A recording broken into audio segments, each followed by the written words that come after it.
2024 ला या तालुक्याचे आमदार सचिन पाटील झाले आणि तालुक्याचा वंचित राहिलेला काळ सुवर्ण काळामध्ये रूपांतर होतोय।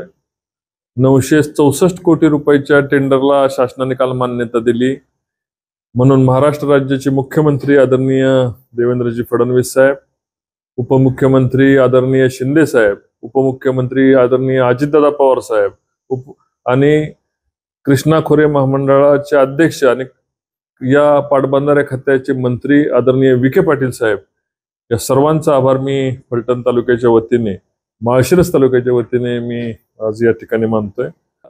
जो विकासाचा आराखडा आपण गेल्या 5 वर्षांमध्ये मांडला होता की आपण रस्त्याचा आराखडा मांडला होता, पालखी महामार्गाचा मांडला होता, बारामती फलटण रस्त्याचा मांडला होता, फलटण आदरकी रस्त्याचा, फलटण आसू रस्त्याचा, फलटण उपळवे रस्त्याचा, फलटण शहरातील रस्त्यांचा, प्रशासकीय इमारतीचा, हे सर्व कामं मार्गी लागली। महसूल भवन, MIDC, धोम बलकोडी आणि नीरा देवगरचं शिखर पूर्ण होऊन आज जवळपास 1000 कोटी रुपये शासनाने फलटण तालुक्यासाठी काल मंजूर केलेले, टेंडर सर्व मंजूर झाली।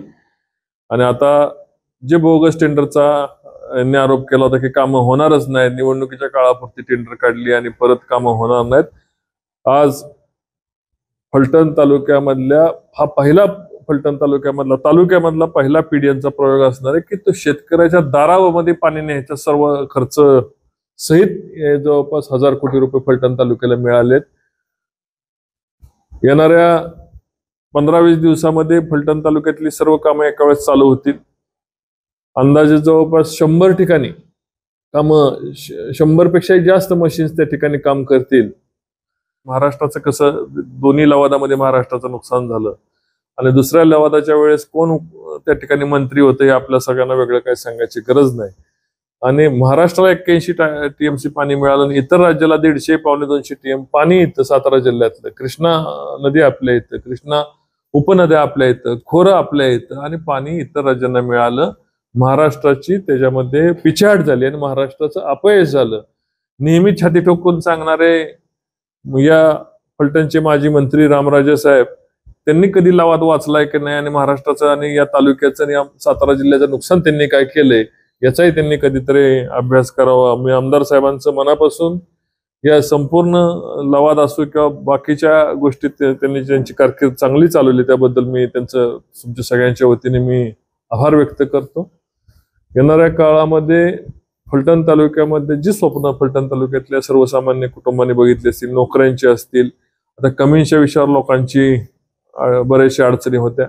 गेल्या 8 दिवसापूर्वी कमींची बैठक घेऊन त्यांना आपण सांगितले की ज्याच्यामध्ये जो कामगार काम करतो त्याला डायरेक्ट पगार हा त्याला मिळाला पाहिजे। मग तुम्ही कशा पद्धतीने मॅनेजमेंट करायची, कोणाला तिथे ठेवायचे, कोणाला नाही ठेवायचं, हा कमींचा विषय। पण पगारांच्या माननं कमिशन खाणारे हे बोके कमीन्स पासून बाहेर केले पाहिजेत। ही कमीनला अंतिम आम्ही त्या ठिकाणी सुनावलेलं आहे। या उपर आता कमीन्स त्याच्यावर निर्णय घेईल की काय करायचं। कमिन्स कंपनीच्या बाबतीत आमचं सर्वांचं मत चांगलं आहे, अतिशय चांगली कंपनी, त्याच्यामुळे फलटणमध्ये रोजगार उपलब्ध होतोय। कमिन्स कंपनी पुढे वाढली पाहिजे, आणखीन त्याच्या शाखा आल्या पाहिजेत। पण त्याच्या कमीच्या पैशावर पोचलेले बोके कामगारांचं जे रक्त शोषण करतायत त्यांच्यापासून त्यांना बाजूला केलं पाहिजे, ही आमची त्या ठिकाणची भूमिका आहे।